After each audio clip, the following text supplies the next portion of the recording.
اللهم كل وليك الحجة بن الحسن صلواتك عليه وعلى آبائه في هذه الساعة وفي كل ساعة وليا وحافظا وقائدا وناصرا ودليلا وعينا حتى تسكنه أرضك طوعا وتمتعه فيها طويلا.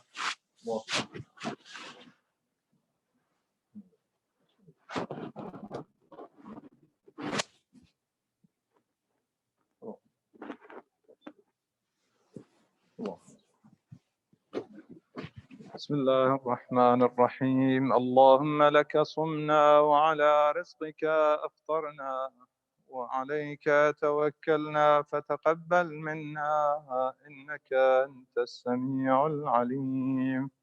الله